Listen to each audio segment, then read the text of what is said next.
রাজ্যের প্রধান সেনাপতি রাজ শিক্ষিকার বিরুদ্ধে ষড়যন্ত্র করে তাকে 4টি অসম্ভব কাজ করতে বলল। কাজ করতে না পারলে তার জন্য ঘোষণা করা হলো মৃত্যুদণ্ড। শেষে রাজ শিক্ষিকা ভারতীর অসামান্য প্রজ্ঞা, ধৈর্য ও অবদানের স্বীকৃতিস্বরূপ তাকে একাধিক গুরুত্বপূর্ণ পদে অধিষ্ঠিত করে তার মর্যাদা আরও উজ্জ্বল করে তোলা হয়। আর অপরাধ প্রমাণিত হওয়ায় সেনাপতিকে কঠোর শাস্তি হিসেবে 5 বছরের জন্য কারাগারে নিক্ষেপ করা হয়, যাতে তার ষড়যন্ত্রের উপযুক্ত বিচার সম্পন্ন হয়। একসময় জম্বুদ্বীপে মহারানী জম্বুদ্বীপেশ্বরী রাজত্ব করতেন। মহারানী জম্বুদ্বীপেশ্বরীর প্রধান সেনাপতি ছিলেন ইন্দ্র। সেই সময় ভারতী ছিলেন রাজ্যের প্রধান শিক্ষিকা। আরও একজন ছিলেন বিমল, যিনি রাজার জন্য অলংকার তৈরি করতেন। মহারানী ছিলেন এক ন্যায়পরায়ণ, জ্ঞানী ও প্রজাদরদী শাসিকা। কিন্তু তার সেনাপতি বিচারকার্যে ঘুষ গ্রহণ করতেন, পিছনে নিন্দা করতেন এবং ঘুষের বিনিময়ে অন্যায়ভাবে অন্যের সম্পত্তি আত্মসাৎ করতেন। একদিন এক মানুষ, যার মামলায় হার হয়েছিল, আদালত থেকে কাঁদতে কাঁদতে বাহু প্রসারিত করে বেরিয়ে আসছিলেন। ঠিক সেই সময় ভারতী রানীর সেবায় যাচ্ছিলেন। লোকটি তার পায়ে পড়ে কাঁদতে লাগলেন। হে মাতা, আপনারা যেমন রানীকে ইহলোক ও পরলোকের উপদেশ দেন, তবুও সেনাপতি ঘুষ নিয়ে সঠিক মালিকের অধিকার কেড়ে নিচ্ছেন। ভারতী তার প্রতি করুণা বোধ করলেন। এসো ভালো মানুষ, আমি তোমার মামলার বিচার করে দেব। এই বলে তিনি আদালতে গেলেন। সেখানে বিরাট জনসমাগম হল। ভারতী পূর্বের রায় উল্টে দিয়ে সঠিক মালিকের পক্ষে রায় দিলেন। হাততালির শব্দ এত জোরে হল যে রানী তা শুনতে পেলেন।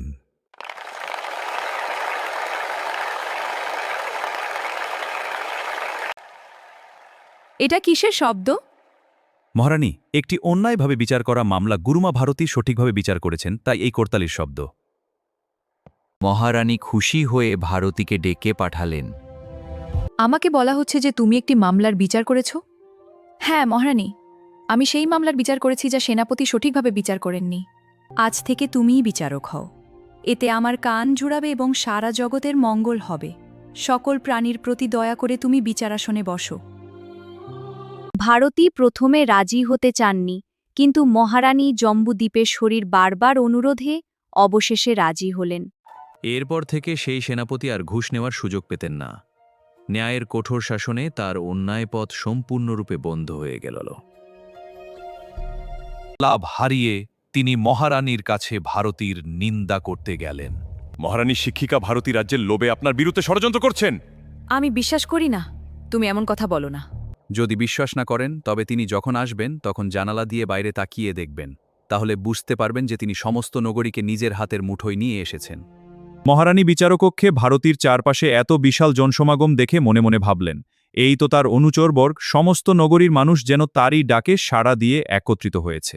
অবশেষে তিনি সেনাপতির কথায় বিশ্বাস স্থাপন করলেন এবং মনে মনে ভাবলেন, সম্ভবত তার কথার মধ্যেই সত্য লুকিয়ে আছে। সেনাপতি, এখন আমাদের কি করা উচিত? এই পরিস্থিতির সমাধান কিভাবে হবে? মহারানী, আমার মতে আর কোনো পথ খোলা নেই, তাকে সরিয়ে দিতেই হবে। গুরুতর কোনো অপরাধ প্রমাণিত না হলে আমরা কিভাবে তাকে মৃত্যুদণ্ড দেব?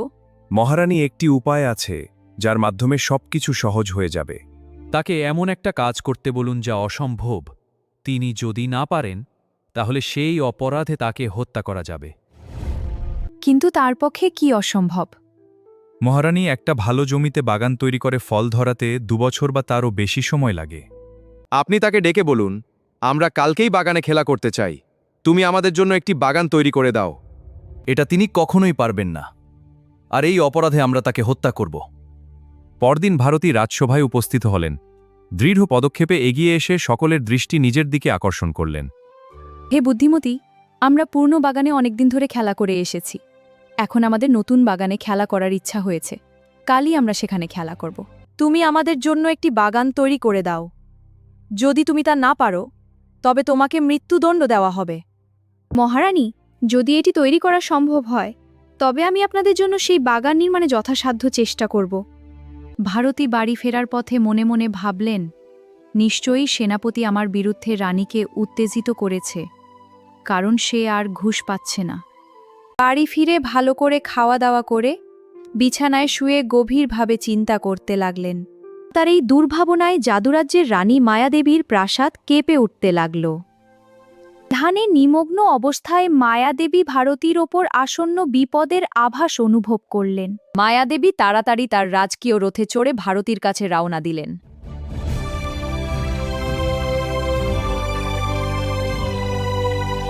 হে বুদ্ধিমতী, আপনি কি চিন্তা করছেন? রাজা আমাকে একটি বাগান তৈরি করতে বলেছেন, এই বিষয়ে আমি চিন্তা করছি। পুত্রী, চিন্তা করিও না, আমি তোমার জন্য নন্দনকানন ও অশোক বাটিকার মতো এক অপূর্ব বাগান তৈরি করে দেব। আসার পথে যে বড় অশোক স্তম্ভটি রয়েছে তার পূর্ব পাশে বানাতে হবে। শূন্য সবুজ মাঠটি ধীরে ধীরে রূপ নিতে লাগলো এক অপূর্ব বাগানে, যে মুহূর্তের মধ্যেই তা বদলে গেল স্বর্গীয় সৌন্দর্যে ভরা এক রাজকীয় উদ্যানে। কথা শেষ করে মায়াদেবী ধীরে ধীরে আকাশে উড়ে উঠলেন আর মুহূর্তের মধ্যেই দৃষ্টির আড়ালে মিলিয়ে গেলেন। মহারানী, আপনার আদেশ অনুযায়ী বাগানটি সম্পূর্ণ প্রস্তুত হয়েছে। এটি এখন এক অপূর্ব সৌন্দর্যে ভরে উঠেছে। আপনি চাইলে আজই সেখানে গিয়ে আনন্দ উপভোগ করতে পারেন। তাহলে আর দেরি নয়, আমরা এখনই সেখানে যাব। আমি নিজেই দেখতে চাই সেই বাগান যার কথা তুমি বলছো। রানী সেখানে গিয়ে দেখলেন 18 হাত উঁচু লাল রঙের প্রাচীর ঘেরা বাগান, দরজা, পুকুর, নানারকম ফুলে ফলে ভরা গাছ। দেখো, ভারতী আমার আদেশ পালন করেছেন। এখন আমরা কি করব? মহারানী, এক রাতের মধ্যে যিনি বাগান তৈরি করতে পারেন তিনি কি আপনার রাজ্যও কেড়ে নিতে পারেন না? তাহলে এখন কি করা যায়? আরেকটি অসম্ভব কাজ তাকে দিয়ে করাতে হবে। আমরা তাকে 7 রত্নযুক্ত একটি হ্রদ তৈরি করতে বলবো। তুমি বাগান তৈরি করেছো, এখন এর সঙ্গে মানানসই 7 রত্নযুক্ত একটি হ্রদ তৈরি করে দাও। যদি না পারো তবে তোমাকে প্রাণে মারা হবে। বেশ মহারানী, যদি সম্ভব হয় তবে আমি তা তৈরি করব।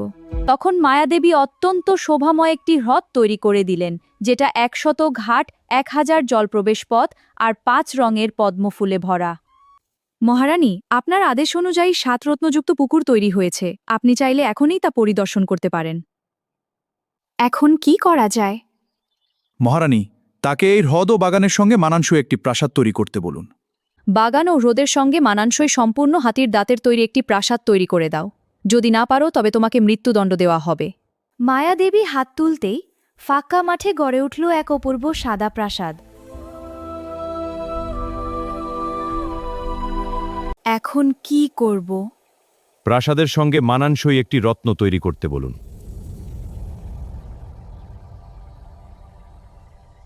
তুমি হাতির দাঁতের প্রাসাদের উপযুক্ত একটি রত্ন তৈরি করে দাও। আমি সেই রত্নের আলোয় প্রাসাদ দেখতে চাই। যদি না পারো তবে তোমাকে প্রাণে মারা হবে। মায়াদেবী শক্তি প্রয়োগ করতেই মুহূর্তের মধ্যে সৃষ্টি হলো এক বিশাল দীপ্তিময় রত্ন, যার আলো চারদিকে ছড়িয়ে পড়ল। মহারানী, আপনার আদেশ অনুযায়ী প্রাসাদের উপযুক্ত রত্নটিও তৈরি হয়ে গেছে। তার আলোয় পুরো প্রাসাদ দীপ্তিময় হয়ে উঠেছে। এখন কি করা উচিত? মহারানী, আমার মনে হয় কোনো দেবী ভারতীর ইচ্ছা অনুসারে প্রতিটি কাজ করে দিচ্ছেন। এখন তাকে এমন কিছু তৈরি করতে বলুন যা দেবীর পক্ষেও অসম্ভব। 4টি গুণসম্পন্ন একজন পুরুষও দেবতার পক্ষে তৈরি করা সম্ভব নয়, তাই তাকে 4 গুণবিশিষ্ট একজন প্রহরী তৈরি করতে বলুন। ভারতী, তুমি বাগান, হ্রদ, প্রাসাদ ও রত্ন তৈরি করেছ। এখন বাগান পাহারা দেওয়ার জন্য 4 গুণ সম্পন্ন একজন প্রহরী তৈরি করে দাও। যদি না পারো তবে তোমাকে মৃত্যুদণ্ড দেওয়া হবে। অবশ্যই মহারানী, যদি সম্ভব হয় তবে আমি তা তৈরি করার চেষ্টা করব। রাজসভা থেকে ফিরে ভারতী ধীরে ধীরে এগিয়ে চললেন, মনে তার এক গভীর চিন্তার ছায়া। বিছানায় বসে তিনি গভীর চিন্তায় ডুবে গেলেন। নীরব ঘরের মাঝে একের পর এক ভাবনা যেন তার মনে ঘুরপাক খেতে লাগল। বিছানায় বসে তিনি ভাবতে লাগলেন, মায়াদেবী তার শক্তিতে সবই সৃষ্টি করতে পেরেছেন, কিন্তু 4 গুণবিশিষ্ট বাগান প্রহরী সেটি তিনিও তৈরি করতে পারবেন না। তাই ভালো, অন্যের হাতে মৃত্যুবরণ করার চেয়ে বরং একা নির্জনে নিজের ভাগ্য মেনে নেওয়াই শ্রেয় বলে মনে হলো তার। নগরের প্রধান দরজা পেরিয়ে তিনি ধীরে ধীরে গভীর বনের পথে এগিয়ে গেলেন। নির্জন বনের মাঝে একা বসে ভারতী গভীর চিন্তায় ডুবে রইলেন। সামনে কি আছে তা ভেবেই তার মন ভারী হয়ে উঠল। ভারতীর দুঃখ ও চিন্তার কথা জানতে পেরে মায়াদেবী তার সামনে আবির্ভূত হলেন। 4 গুণবিশিষ্ট বাগান প্রহরী তৈরি করা সম্ভব নয়, কিন্তু তোমার দেশে বিমল নামে একজন অলংকার নির্মাতা আছেন, যিনি রাজার মাথার অলংকার তৈরি করেন। তিনি সেই 4 গুণসম্পন্ন ব্যক্তি। যদি বাগান প্রহরী চাও তবে গিয়ে এই কারিগরকেই প্রহরী নিযুক্ত করো। এরপর মায়াদেবী আকাশপথে স্নিগ্ধ আলোর মাঝে ভারতীকে সযত্নে তার গৃহে পৌঁছে দিলেন। বিমল, আমি যা শুনেছি তা কি সত্য? তুমি নাকি 4টি সদ্গুণে ভূষিত? হ্যাঁ, আমি 4টি সদ্গুণের অধিকারী। ভারতী স্বর্ণকার বিমলকে সঙ্গে নিয়ে দৃঢ় পদক্ষেপে রাজসভায় উপস্থিত হলেন, যাতে তার পরিচয় ও গুণাবলী মহারানীর সামনে তুলে ধরা যায়। মহারানী, এই স্বর্ণকার 4 গুণসম্পন্ন। যদি বাগানের প্রহরীর প্রয়োজন হয় তবে এনাকে প্রহরী নিযুক্ত করুন। আমি যা শুনছি তা কি সত্য? তুমি নাকি 4টি গুণের অধিকারী? হাঁ, মহারানী জম্বুদ্বীপেশ্বরী। সেই 4টি গুণ কি কি? আমি কারো প্রতি ঈর্ষা করি না, মদ্যপান করি না, কোনো তীব্র লোভ নেই, ক্রোধও নেই আমার। কোন অভিজ্ঞতার ফলে তুমি ঈর্ষাহীন হয়েছ? একসময় এক শিক্ষককে আমি বন্দি করেছিলাম, পরে সে আমাকে পবিত্র শিক্ষা দিয়েছিলেন। তারপর থেকে আর কখনো কারো প্রতি ঈর্ষা করিনি। প্রিয় স্বর্ণকার, কোন ঘটনায় তুমি মদ্যপান ত্যাগ করলে? একবার মদ খেয়ে আমি আমার সবচেয়ে প্রিয় পশুটিকে হত্যা করেছিলাম। সেই দুঃখে আমি আর মদ স্পর্শ করি না। কিন্তু কিসের জন্য তুমি লোভ ও আসক্তিহীন হয়েছ? মহারানী, একসময় আমি অগাধ ধন সম্পদের লোভে অন্ধ ছিলাম। আরও পাওয়ার আশায় আমি যা পেয়েছিলাম তাতেও সন্তুষ্ট হতে পারিনি। সেই লোভ আমাকে শান্তি থেকে দূরে নিয়ে গিয়েছিল। একদিন বুঝতে পারলাম, লোভ যত বাড়ে ততই মানুষ ভিতর থেকে শূন্য হয়ে যায়। তখন থেকেই আমি লোভ ও আসক্তি ত্যাগ করেছি এবং সন্তুষ্টিতেই প্রকৃত সুখ খুঁজে পেয়েছি। হে সৎ বন্ধু, কোন কারণে তুমি ক্রোধহীন হয়েছ? মহারানী, একসময় ক্রোধের বশে আমি এমন কাজ করেছি যার জন্য পরে গভীর অনুতাপ হয়েছে।